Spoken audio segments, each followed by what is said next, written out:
بسم اللہ الرحمن الرحیم الحمدللہ رب العالمین والصلاة والسلام علی خاتم النبیین۔ ناظرین محترم السلام علیکم ورحمۃ اللہ وبرکاتہ۔ پروگرام سیرت النبی صلی اللہ علیہ وآلہ وسلم کے ساتھ آپ کا میزبان ڈاکٹر محمود غزنوی حاضر خدمت ہے۔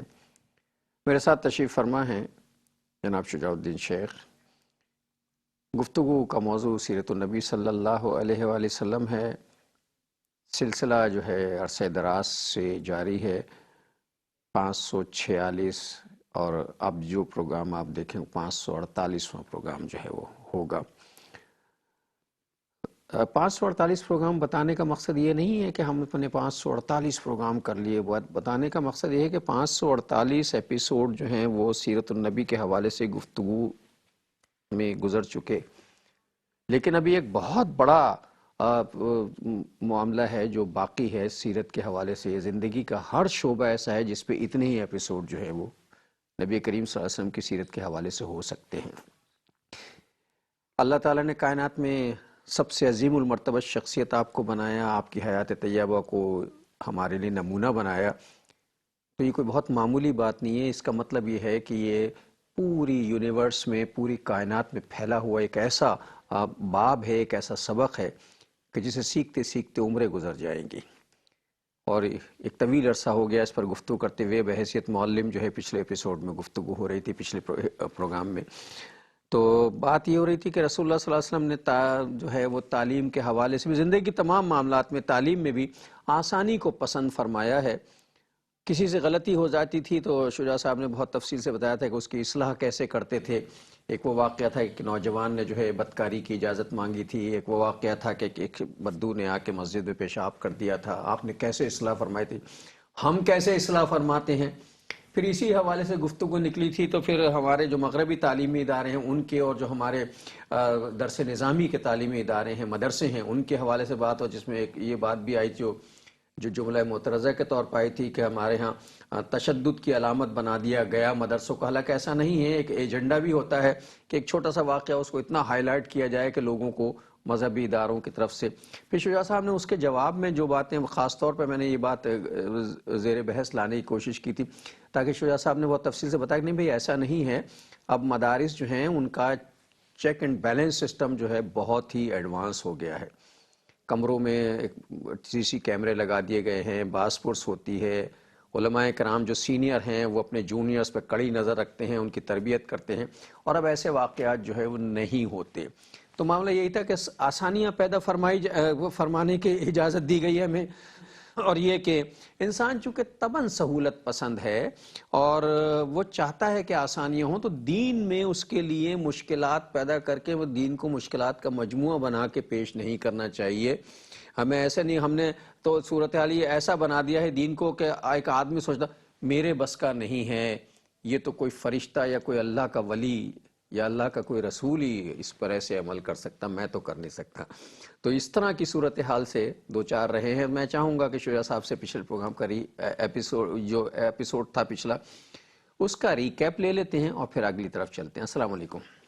وعلیکم السلام ورحمۃ اللہ وبرکاتہ۔ کیسے مزاج ہیں؟ الحمدللہ، اللہ کا بہت شکر ہے۔ مجھے یاد آیا کہ ایسی کچھ باتیں جی، آپ کا مزاج ٹھیک ہے ماشاءاللہ؟ الحمدللہ۔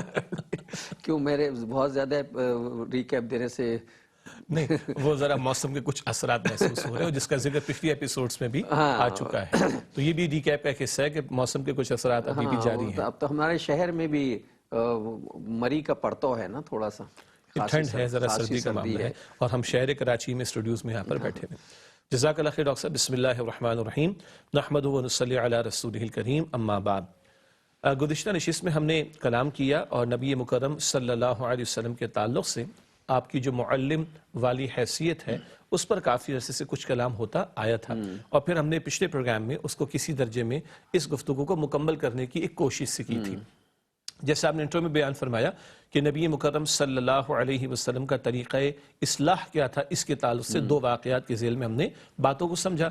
ہمارے عصری تعلیمی ادارے اور ہمارے دینی مذہبی تعلیمی ادارے، ان کے حوالے سے بھی کچھ ہم نے کلام کرنے کی کوشش کی، اور میں نے یہ ذکر کیا کہ ہاں کمی کوتاہی ہر جگہ ہو سکتی ہے، اور معاشرے میں جو اثرات عموم کے اعتبار سے پائے جائیں گے وہ اثرات ہر جگہ آپ کو دکھائی دیں گے۔ ہر جگہ انسان ہی ہے نا۔ ایگزیکٹلی، تو زوال کا معاملہ، اثرات کا معاملہ ہر جگہ پر ہے، لیکن بہرحال یہ دینی تعلیمی اداروں کو ہی مورد الزام ٹھہرانا اور اپنی توپوں کا رخ ان کی طرف کر دینا، یہ بھی بے انصافی کی بات ہے۔ وہاں کمی کوتاہی ہے، اس کا ازالہ ہونا چاہیے، ہم نے اس کا ذکر کیا۔ چھوٹے بچے جو کہ نابالغ ہو، آپ کو یاد ہوگا ذکر ہوا کہ ان کے ساتھ مار پیٹ کا معاملہ کیا جائے تو بڑوں نے یہ سمجھایا کہ ان سے معافی آپ مانگ بھی لیں تو ابھی نہیں ہوگی، جب تک کہ بالغ نہ ہو جائیں، شعور والے ہو جائیں، تب ان سے آپ معافی مانگے، پھر یہ معاف کریں فری ول سے، تو ان کی معافی کا معاملہ بنے گا۔ اچھا، اگلا نقطہ ہم نے یہ عرض کیا کہ اگر ایک طرف توپوں کا رخ کیا جا رہا ہے تو بھائی ذرا عصری تعلیمی اداروں میں ہونے والے واقعات اور معاملات کو بھی دیکھ لیں۔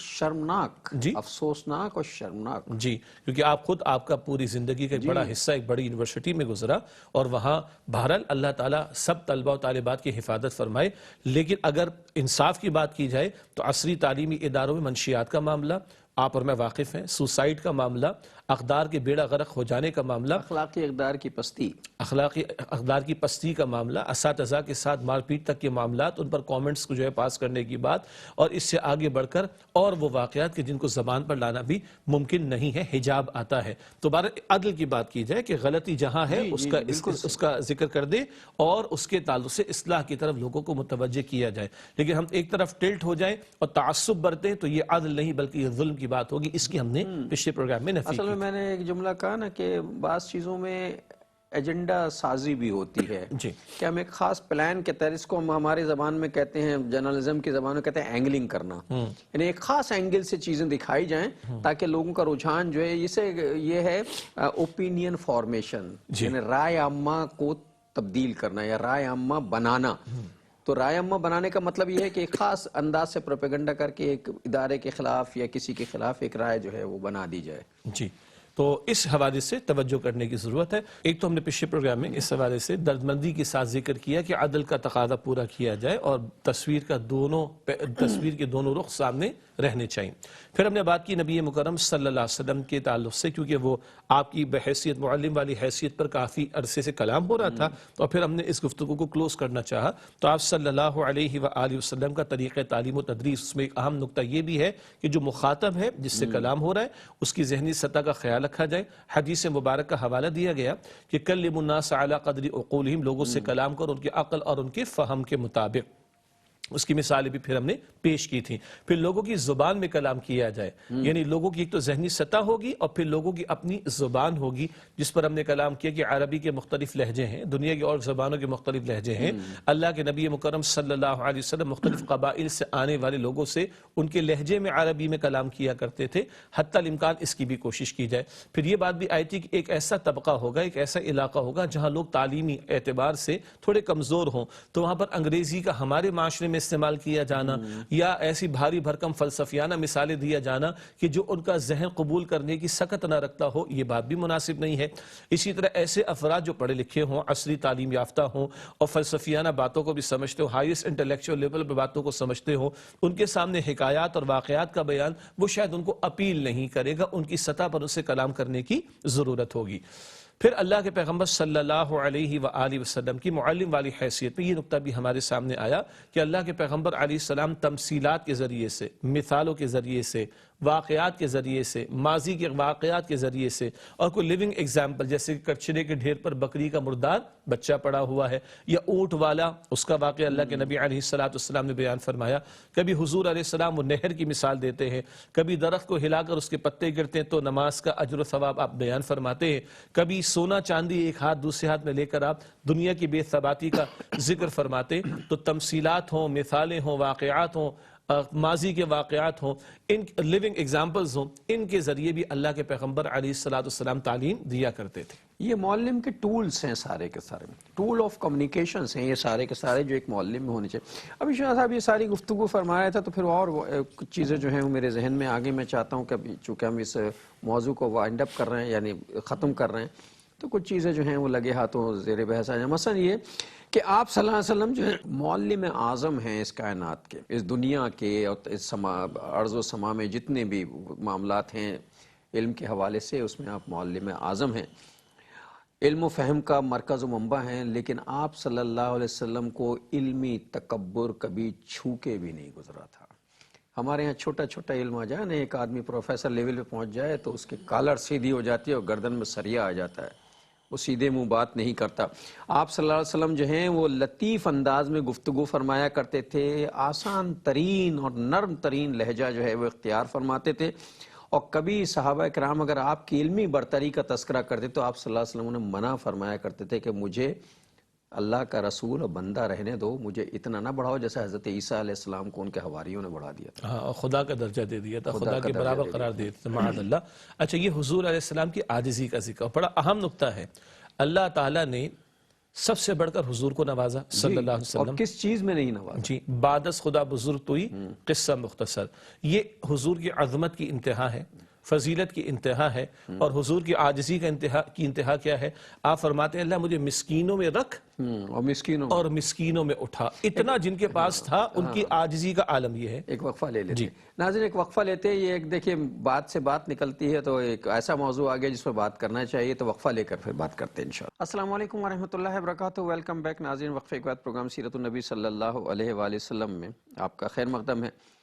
عرض کیا کہ جب رسول اللہ صلی اللہ علیہ وسلم کی حضور صحابہ کرام تعریف کرتے علمی مرتبے کے حوالے سے، تو آپ صلی اللہ علیہ وسلم کے عجز و انکسار کا یہ عالم تھا کہ آپ منع فرماتے کہ نہیں، مجھے اللہ کا بندہ. اب دیکھیے دو چیزیں بڑی ہیں، مجھے اللہ کا بندہ، بندگی کے پر ہم بہت تفصیلی گفتگو، مجھے اللہ کا بندہ اور اللہ کا رسول ہی رہنے دو. حضرت عیسیٰ علیہ السلام کی طرح ان کے حواریوں کی طرح اتنا نہ بڑھاؤ جیسے کہ معاذ اللہ حضرت عیسیٰ علیہ السلام کو اللہ کا بیٹا قرار دے دیا گیا تھا.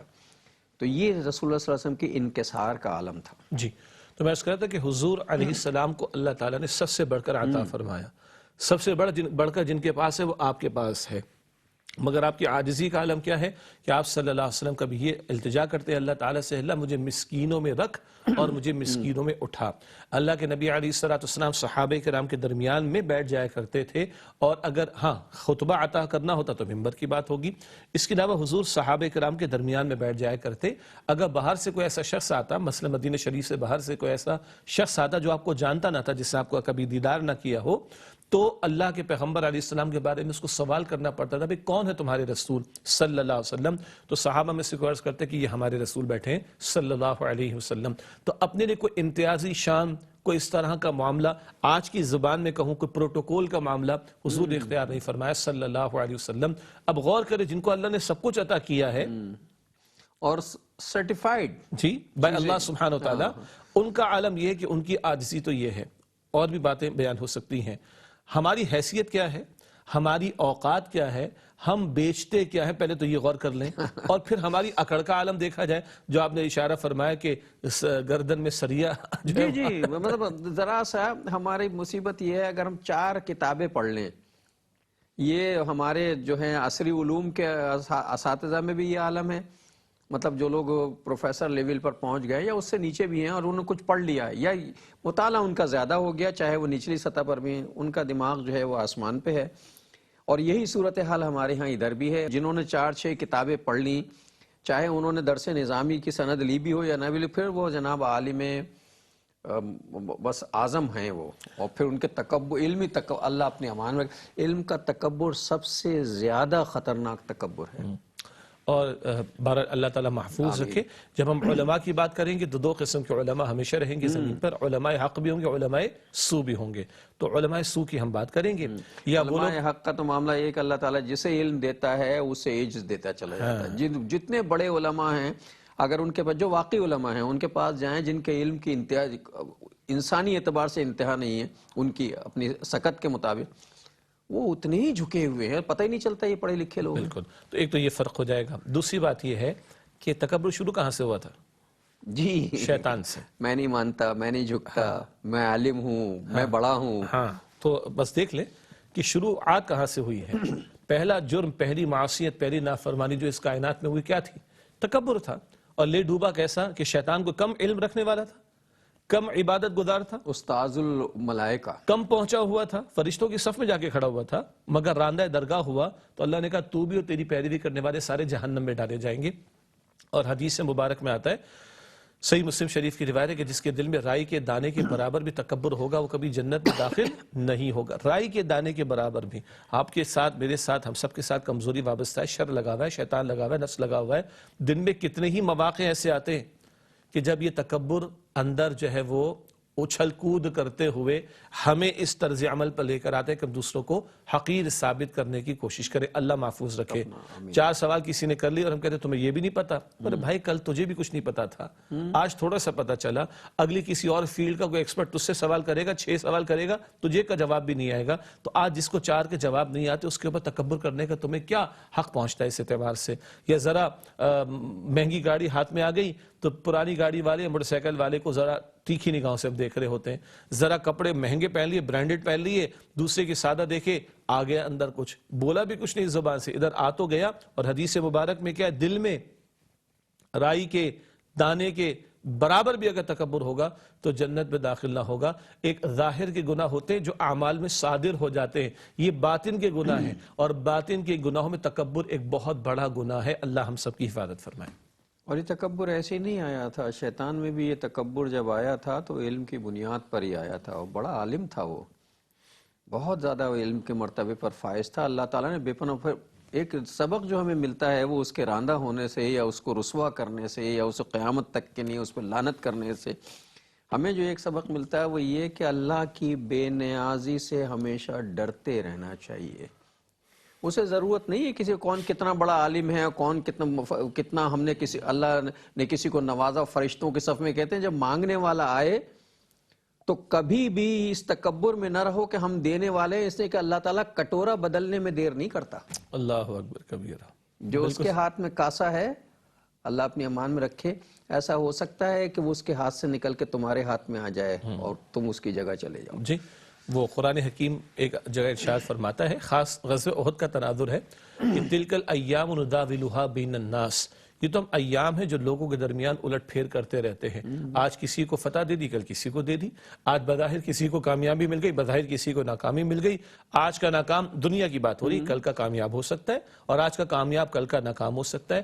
آج کا امیر کل کا غریب، آج کا غریب کل کا امیر ہو سکتا ہے۔ تو جب آپ نے اشارہ فرمایا، نظام کائنات ہے جی نظام کائنات، اللہ کہہ رہا ہے یہ تو الٹ پھر ہم کرتے رہتے ہیں۔ تو امتحان گاہ ہے دنیا، دے کر بھی اللہ تعالیٰ امتحان لے رہا ہے، کم دے کر بھی اللہ امتحان لے رہا ہے، دے کر واپس لے کر بھی امتحان لے رہا ہے، کم دینے کے بعد پھر دے کر بھی امتحان لے رہا ہے۔ زندگی ہے امتحان کا نام۔ کاسا بدلنے میں دیر نہیں لگتی، اور کسی بہت بڑے عالم کو، کسی بہت بڑے استاد کو راندہ درگاہ کرنے میں بھی 1 سیکنڈ لگتا ہے کہ جا تجھے قیامت تک کے لیے ہم نے ذلیل و رسوا کر دیا۔ تو اس سے محفوظ رہنا چاہیے۔ اللہ ہمیں سب کو اپنے حفظ و امان رکھے۔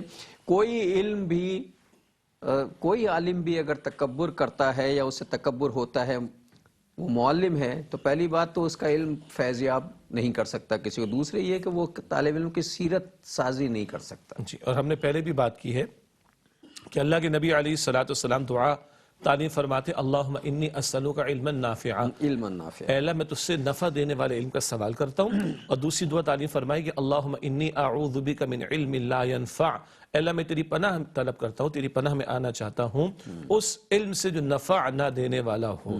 تو علم اگر واقعتاً علم ہے تو وہ خشیت الہی پیدا کرتا ہے۔ قرآن پاک میں سورہ فاطر کی آیت نمبر 28 ہے، انما یخشی اللہ من عبادہ العلماء، اللہ تعالیٰ کے بندوں میں سے اللہ کی خشیت تو وہی اختیار کرتے جو علماء ہوتے ہیں۔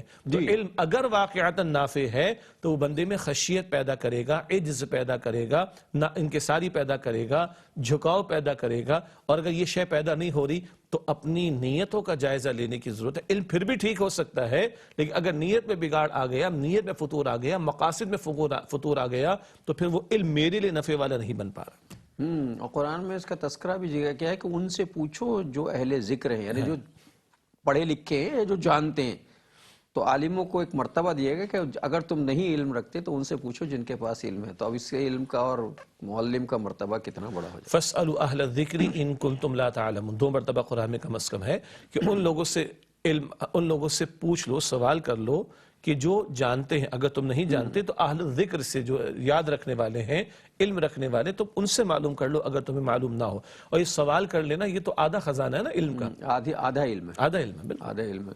اور ہمارے اساتذہ کے ساتھ ایک مصیبت یہ ہو گئی ہے، مجھے بڑی معاف کیجیے گا، آپ کہیں گے کہ یہ چونکہ اس شعبے میں زندگی گزاری تو اندازہ ہوا ہے کہ ہمارے اساتذہ کو یہ مصیبت لاحق ہو گئی ہے کہ وہ کلاس میں آ کے سب سے پہلے کہتے ہیں کہ دیکھو کوئی سوال نہیں کرے گا، جس کو سوال کرنا وہ میرے کمرے پہ آ کے، میرے چیمبر پہ آ کے سوال کرے. سوال کرنا منع ہے.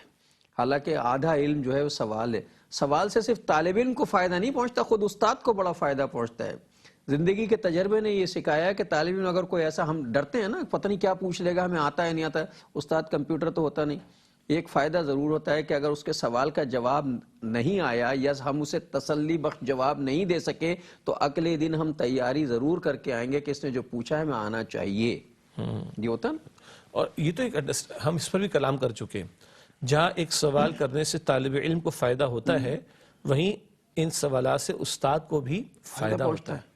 ہو سکتا ہے کہ آج استاد اس لیول پر بات کر رہا ہو اور اس کا خیال ہو کہ بچے بھی اس لیول پر ہوں گے، اور کسی ایک سوال کے نتیجے میں اس کو پتہ چلے کہ بچے تو اس لیول پر ہیں، طلبہ تو اس لیول پر ہیں، تو پھر وہ نیچے آ کے کلام کرے گا، ورنہ وہ اسی لیول پر چلتا جائے گا، کلاس ہوتی رہے گی، طالب علم کچھ نہیں ملے گا، کچھ نہیں ملے گا، وہ سب سر سے گزرتا رہے گا. اور بعض اوقات ایسا ہوتا ہے کہ ہمارے طالب علم، اللہ تعالیٰ کی دین ہے، کسی کو بھی دے دیں، طالب علم میں کچھ لوگ ایسے بیٹھے، کچھ ایسے طالب علم بیٹھے ہوتے ہیں جو استاد ہی کے برابر ذہین ہوتے ہیں. اللہ نے انہیں اتنا شعور علم دیا ہوتا ہے، ان کے مطالعہ زیادہ ہوتا ہے، پڑھے، ان کی آبزرویشن پاور بہت زیادہ ہوتی ہے، اور وہ کچھ چیزوں کا ایسے مطلب کریٹیکل قسم کے جوابات نکالتے ہیں یا سوال نکالتے ہیں کہ آدمی سوچنے پہ مجبور ہوتا ہے کہ یہ کہہ کیا رہا ہے. اس سے سیکھنے کا موقع ملتا ہے. بے شک بے شک. تو دو طرفہ معاملہ ہے. دو طرفہ معاملہ. بہرحال یاد ہوگا کہ پچھلے پروگرام میں جو ہم نے، یہ تو ریکیپ تھا، پچھلے پروگرام میں ہم نے ذکر کیا تھا کہ رسول اللہ صلی اللہ علیہ وسلم بحیثیت داعی انقلاب جو ہے وہ ہم اس پر گفتگو کریں گے. اب چونکہ یہ موضوع علم کے حوالے سے چل رہا تھا تو علم کے بغیر کوئی انقلاب لانا ممکن نہیں ہے. سب سے پہلے تربیت دی جاتی ہے، سب سے پہلے ایک جو ہے پنیری لگائی جاتی ہے، بیج ڈالا جاتا ہے علم کا، سوجھ بوجھ کا، عقل کا، تبدیلی کا. اور یہ تبدیلی اندر سے آتی، باہر سے نہیں آتی. اور رسول اللہ صلی اللہ علیہ وسلم اس حوالے سے اس کائنات کے سب سے بڑے داعی انقلاب ہیں صلی اللہ علیہ وسلم. بالکل. اور اس بات پر آنے سے قبل میرا خیال ہے کہ لفظ انقلاب کو بھی تھوڑا سا ہم سمجھنے کی اصل میں لوگ سمجھتے ہیں انقلاب کا مطلب جو دنیا میں ہمارے سامنے آیا، انقلاب کا مطلب ہے کہ جب کہیں انقلاب آئے گا تو سب کچھ تباہ و برباد ہو جائے گا، قومیں تاراج ہو جائیں گی، اسباب لٹ جائیں گے، عمارتیں ملبے کا ڈھیر بن جائیں گی، خون کی نہریں بہہ جائیں گی، اور اس کے بعد ایک انقلاب کا مطلب ہم ایک ایسی جو ہے وہ تخریبی سرگرمی کو انقلاب سمجھتے ہیں. انقلاب کا ہرگز مطلب جو ہے تخریب نہیں ہوتا، ایک تعمیری سرگرمی بھی ہے، وہ بھی انقلاب ہے. جی. اور ایک اس کو ہم کھول لیتے ہیں اس لفظ کو پہلے، اور انقلاب کے تصور کو تھوڑا سا لغوی اور پھر اصطلاحی اعتبار سے سمجھ لیتے ہیں.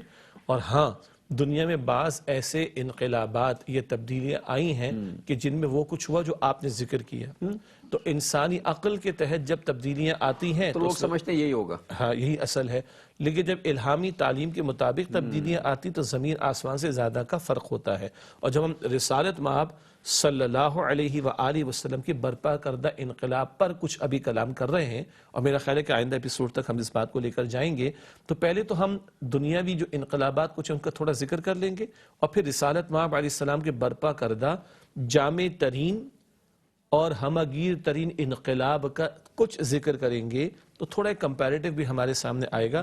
پھر ہم اس موضوع پر آئیں گے، داعی انقلاب رسول اکرم صلی اللہ علیہ وسلم. پھر آپ کی دعوت کیا تھی، آپ کی دعوت کی انقلابیت کیا تھی، آپ کی دعوت کا جامع ترین ہونا، آپ کی دعوت کا ہمگیر ترین ہونا، آپ نے دعوت کی ذریعے سے دی ہے، دعوت دینے میں قرآن حکیم کس قدر بڑا ذریعہ ہے، دعوت دینے میں آپ کی اپنی 23 برس کی زندگی کس قدر بڑا ذریعہ، دعوت کے اسلوب کیا کیا تھے آپ صلی اللہ علیہ وسلم کے. سمجھتے ہیں نا راتوں رات تبدیلی آ جائے گی. یہ موضوع ہم نے اس لیے خاص طور پہ چنا ہے کہ جناب ہمارے ہاں تبدیلی کا بڑا چرچا ہے، تو ایک وقفہ لینے پھر ذرا اس پر آ کر بات کرتے ہیں. السلام علیکم ورحمۃ اللہ وبرکاتہ. ویلکم بیک ناظرین. وقفے کے بعد پروگرام سیرت النبی صلی اللہ علیہ وآلہ وسلم میں آپ کا خیر مقدم ہے.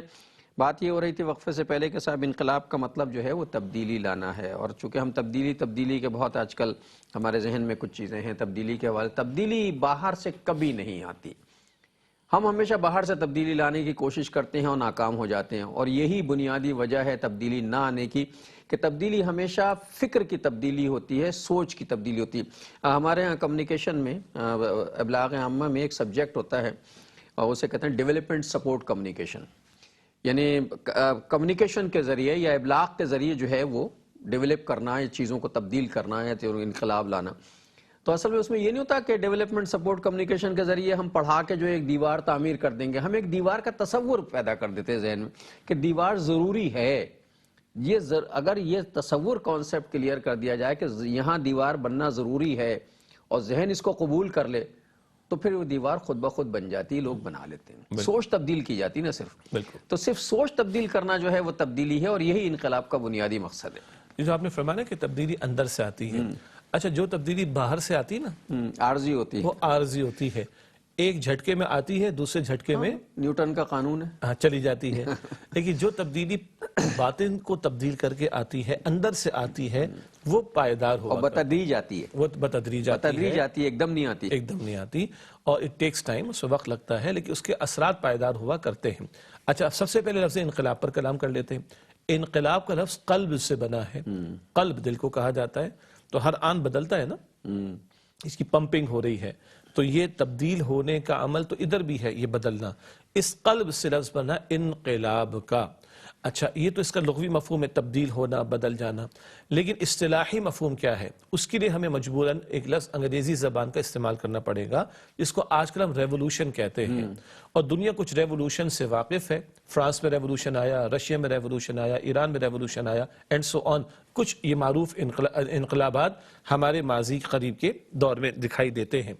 تو اصطلاحی طور پر آج کے دور میں اگر ہم بات کریں اور لفظ ریولوشن انگریزی کا سامنے رہے تو مراد ہے کہ اجتماعی سطح پر کسی ایک بڑے گوشے میں اگر واقعتاً کوئی بنیادی حقیقی تبدیلی آ جائے تو اس کو دنیا انقلاب یا ریولوشن کہتی ہے۔ ایسا نہیں کہ معاف کیجیے گا ایک محلے میں رہنے والے، ایک شہر میں رہنے والے، ان کا تھوڑا سا مزاج بدل گیا، فار اینی ریزن مزاج بدل گیا، تو اس کو تبدیلی کہہ دیا جائے، اس کو انقلاب کہہ دیا جائے، نہیں۔ دنیا یہ مانتی ہے آج کل کے تناظر میں اجتماعی سطح پر، اچھا اجتماعی سطح پر زندگی کے تین بڑے گوشے، ماضی میں بھی ہم کلام کرتے رہے، ایک کو معاشرتی گوشہ کہتے ہیں، سوشل سسٹم کہہ سکتے ہیں، ایک کو معاشی گوشہ کہتے ہیں، اکنامک سسٹم کہہ سکتے ہیں، ایک کو ہم سیاسی گوشہ کہتے ہیں، پولیٹیکل سسٹم کہہ سکتے ہیں۔ تو سوشل، اکنامک اور پولیٹیکل، معاشرتی، معاشی اور سیاسی، یہ تین بڑے بڑے گوشے۔ ویسے عدالت بھی آ سکتی ہے، پارلیمنٹ بھی آ جائے، وہ سیاست کے ذیل میں، سیاست کے ذیل میں آ جائیں گے، سیاست اور معاشرت کے ذیل میں آ جائیں گے۔ بالکل، تو میں نے اس لیے مثال دے دی کہ اگر کوئی کہے گا تو پھر ہم 36 گوشے اور بتا دیں گے، مگر وہ تین کہیں نہ کہیں معاشرت میں ایڈجسٹ ہو جائیں گے۔ تو یہ تین بڑے بڑے گوشے ہیں، معاشرت کے اعتبار سے، معیشت کے اعتبار سے اور سیاست کے اعتبار سے۔ معاف کیجئے گا موسم کے اثرات، ہاں موسم کے اعتبار سے، مطلب کھانسی اور گلے کی خرابی موسم کے اعتبار سے، یہ بھی انقلاب ہے جو عارضی طور پہ آیا ہوا ہے۔ جزاک اللہ خیر۔ اچھا تو اب یہ جو تین بڑے بڑے گوشے ہیں، اگر ہم جس کو دنیا فرینچ ریولوشن کہتی ہے، فرانس میں آنا والا ریولوشن، وہاں معاشرت کوئی تبدیل نہیں ہوئی، لوگوں کی معیشت میں کوئی تبدیلی واقع نہیں ہوئی، لوگوں کے عقائد میں، اعمال میں، کردار میں کوئی تبدیلی واقع نہیں ہوئی، بس سیاسی گوشے میں ایک تبدیلی آئی کہ جناب وہ بادشاہت ختم ہو گئی اور سو کال کہتے ہیں کہ جمہوریت وہاں پر آ گئی، جمہوریت آ گئی یا کوئی اور نظام آ گیا، ایک بات ہو گئی۔ سیاسی میدان میں ایک تبدیلی، معیشت میں کچھ نہیں، معاشرت میں کچھ نہیں، افراد کے عقائد میں، اعمال میں تبدیلی کچھ نہیں آئی، ایک گوشے میں آئی۔ دنیا کہتی ہے کہ یہ ریولوشن تھا۔ ایک رشین ریولوشن ہے، وہ آیا بھی اور ختم بھی ہو گیا، جس کو سوشلزم بھی کہا گیا، سوشل چینج لانے کی کوشش کی گئی۔ ہاں، معیشت کے میدان میں جو سرمایہ دارانہ نظام تھا، کیپٹلزم، اس کے بالمقابل اشتراکیت کا نظام، سوشلزم جسے کہا جاتا ہے، وہ آیا ہے۔ ہاں ایک تبدیلی آئی ہے، کیپٹلزم سے لوگ سوشلزم کی طرف آ گئے، فرد کی ملکیت کیپٹلزم تسلیم کرتا ہے، سوشلزم فرد کی ملکیت کو تسلیم نہیں کرتا، سب برابر ہو جاتے ہیں، یہ تبدیلی آئی تھی۔ مگر وہاں سیاست میں کوئی تبدیلی نہیں آئی، معاشرت میں کوئی تبدیلی نہیں آئی، افراد کے عقائد میں، عبادات میں، اعمال میں کوئی تبدیلی نہیں آئی. ہاں ایک گوشہ تھا معاشی اکنامک سسٹم، اس میں ایک بڑی تبدیلی آئی. تو دنیا نے کہا کہ یہ رشین بالشوک ریولوشن تھا. ریولوشن ہم اس کا ترجمہ انقلاب کر رہے ہیں ابھی. تو دنیا ان دو بڑے انقلابات سے واقع، کچھ اور بھی آئے ہوں گے لیکن اتنا بڑا معاملہ نہیں ہے. تو اگر ایک فرانس کا ریولوشن تھا، انقلاب، ایک گوشے میں تبدیلی، باقی کچھ نہ بدلا، دنیا کہتی ہے ریولوشن. رشیا میں آیا، ایک گوشے میں تبدیلی آئی، باقی کچھ نہیں بدلا، دنیا کہتی ہے ریولوشن. تو دنیا ان ریولوشن سے واقف ہے. اور ایک شعبہ زندگی بدلا، فرد نہیں بدلا، سوچ نہیں بدلی، حالات نہیں بدلے، معاملات نہیں بدلے، اور ایک شعبہ زندگی اجتماعیت کا بدلا، باقی سب ویسے ہی رہے. ویسے ہی رہے. تو یہ جزوی قسم کی تبدیلیاں تھیں، یہ جزوی قسم کے انقلابات تھے. اور ہاں افراد کی سوچ تھی، اس کی ہم نفی نہیں کرتے، افراد کی سوچ تھی، لوگوں کی سوچ تھی، لوگوں کی محنت تھی، انقلابیوں کی جد و جہد تھی. اور انقلابات آئے ہیں، جزوی آئے ہیں. اور پھر ان میں وہ کچھ بھی ہوا جو آپ فرما رہے تھے، تخت و تاراج کا معاملہ اور یہ ساری چیزیں بھی آپ اس کو کہیں. ہاں ماضی کے جنگجوؤں کی فتوحات کا بھی ہم ذکر نہیں کر رہے، وہ جو پوری قوم تخت و تاراج کر دی جاتے، جو ہے تباہ و برباد کر دی جاتی ہیں، لوٹ مار ہو جاتی ہے، پوری قوم کو غلام بنا لیا جاتا ہے، عورتوں کو باندیا بنا لیا جاتا ہے، ان کے ساتھ بدسلوکی کی. باندیا کیا بناتے ہیں؟ ظلم و ستم ہی کرتے ہیں، اس کے سوا اور کچھ نہیں کرتے. ہم ان فتوحات کا بھی ذکر نہیں کر رہے. ہم تو کہہ رہے ہم نے ایک ٹاپک شروع کیا ہے، رسول اکرم صلی اللہ علیہ وسلم بحیثیت داعیے انقلاب. تو پہلے انقلاب کا تصور تو سمجھ لیں. تو دنیا ان تھوڑی سی ایک گوشے کی تبدیلیوں کو انقلاب کہہ بیٹھتی ہے. ہم یہ عرض کر رہے ہیں کہ جب انقلاب کی بات کریں گے رسالت مآب صلی اللہ علیہ وآلہ وسلم کے تعلق سے، تو ہاں سب کچھ بدلنے کے لیے ہی اللہ تعالیٰ نے ان کو بھیجا تھا. چاہے وہ افراد کے عقائد ہوں، چاہے وہ افراد کی عبادات ہوں، چاہے وہ افراد کے شب و روز ہوں، خواہ وہ افراد کی رسومات ہوں، ان کا شادی بیاہ کا معاملہ، میت کا معاملہ، بچے کی ولادت کا معاملہ ہو، ان کے پڑوس کے معاملات ہوں، ان کے رشتہ داروں کے ساتھ معاملات ہوں، ان کے بڑوں کے ساتھ معاملات ہوں، ان کے چھوٹوں کے ساتھ معاملات ہوں، ان کے ہاں دکانداری کے معاملات ہوں، ان کے ہاں کاروبار کے معاملات ہوں، ان کے ہاں تعلیم کا مسئلہ ہو، ان کے ہاں اقلیتوں کے مسائل ہوں، ان کے ہاں معیشت کا معاملہ ہو، معاشرت کا معاملہ ہو، سیاست کا معاملہ ہو، عدالت کے فیصلوں کا معاملہ ہو، ریاست کی ذمہ داریوں کی بات ہو. تو بھائی گنتے چلے جائیے، فرد کے باطن سے لے کے ظاہر تک، فرد کے انفرادی معاملات سے لے کر اجتماعی معاملات تک، زندگی کا ہر گوشہ اس میں تبدیلی واقعتاً واقع ہو گئی. یہ انقلاب محمدی ہے صلی اللہ علیہ وآلہ وسلم. اور بقول ہمارے استاد ڈاکٹر اسرار صاحب رحمۃ اللہ علیہ کے، یہ بتا دو کیا نہیں بدلا. کہتے ہیں کہ دن بھی بدل گیا اور رات بھی بدل گئی، لوگوں کی امنگیں آرزویں بدل گئی، فکر و سوچ بدل گئی، عقائد اور اعمال بدل گئے، اخلاق و کردار بدل گئے، عبادات اور رسومات بدل گئی، شب بدل گئی، دن بدل گیا، انفرادیت بدل گئی، اجتماعیت بدل گئی، زمین و آسمان سب کچھ ہی بدل گیا.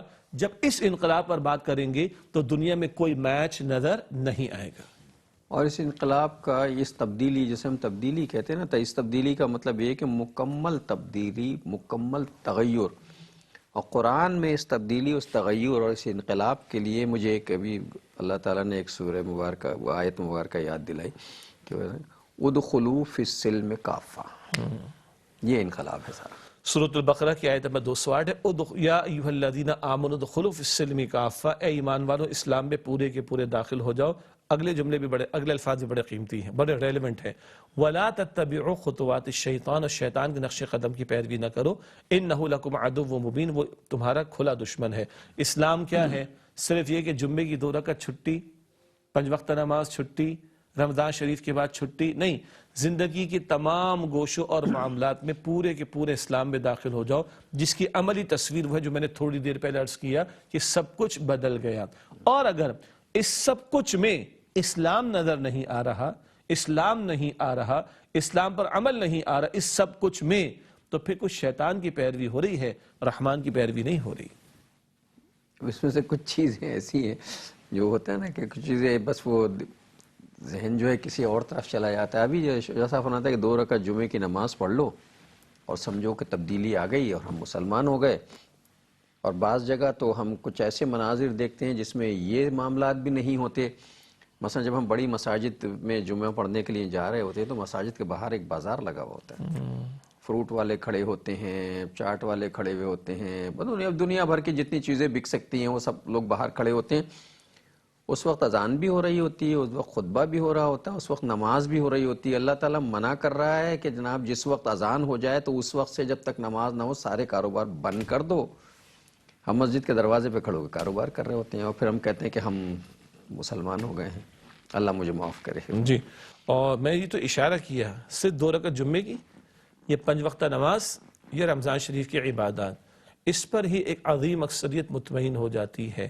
جمعے کی 2 رکعت والا بھی مطمئن ہے کہ میرا اسلام مکمل ہو چکا اور مجھ سے اسلام کے تقاضے پورے ہو گئے. بھئی قطعاً ایسا نہیں ہے. اللہ تعالیٰ قرآن میں فرماتا ہے سورہ آل عمران کی آیت نمبر 102 میں وَلَا تَمُوتُنَّ إِلَّا وَأَنْتُمْ مُسْلِمُونَ، اور تم مرنا تو اسلام کی حالت پر مرنا، جس کیفیت میں ہو مسلم رہو تاکہ موت اسلام والی حالت پر آئے. یہی جنازے میں دعا کرتے ہیں اللہم من احییتہ منا فاحیہ علی الاسلام، اے اللہ جس کسی کو ہم میں سے زندہ رکھ اسلام پر زندہ رکھ، ومن توفیتہ منا فتوفہ علی الایمان، جس کسی کو ہم میں سے وفات دے اللہ اس کو ایمان پر وفات دے. یہ پورے کا پورا اسلام ہے، اور اس پورے کے پورے اسلام کے نفاذ اور اس کو غالب کر دینے کے لیے محمد مصطفیٰ صلی اللہ علیہ وسلم کو اللہ تعالیٰ نے دنیا میں بھیجا. ناظرین تو موضوع شروع ہوا ہے، ابھی اس کا تعارف جاری ہے، تعارف یہاں تک پہنچا ہے تو پروگرام کا وقت ختم ہو گیا. انشاءاللہ اگلا پروگرام جو ہے یہیں سے اس کا آغاز کریں گے. میں آج کی حدیث ہدیہ کروا دوں پھر آپ سے رخصت ہوتے ہیں. نبی اکرم صلی اللہ علیہ وآلہ وسلم نے ارشاد فرمایا ہے کہ جسے موت آئے اس حال میں کہ وہ علم حاصل کر رہا ہو لِيُحْيَ بِهِ الْإِسْلام، کہ اس کے ذریعے وہ اسلام کو زندہ کرے گا، تو کل انبیاء اور اس میں ایک درجے کا فرق ہوگا. انبیاء کے درجے کے بعد اس کا درجہ ہوگا. حدیث مبارک بحقی شریف میں ہے. یعنی اللہ کے دین کو اصل شکل کے ساتھ پیش کرنا، اس کے علم کے حصول میں بھی کوئی لگا ہے اور انتقال کر جاتا ہے تو انبیاء کا درجہ سب سے بلند، اس کے بعد یہ اس درجے پر ہوگا اگلے پر. ناظرین محترم اس کے ساتھ ہی ہمارے آج کے پروگرام کا وقت ختم ہوا. اگلے پروگرام تک کے لیے جناب شجاع الدین شیخ اور اپنے میزبان ڈاکٹر محمود غزنوی کو اجازت دیجیے.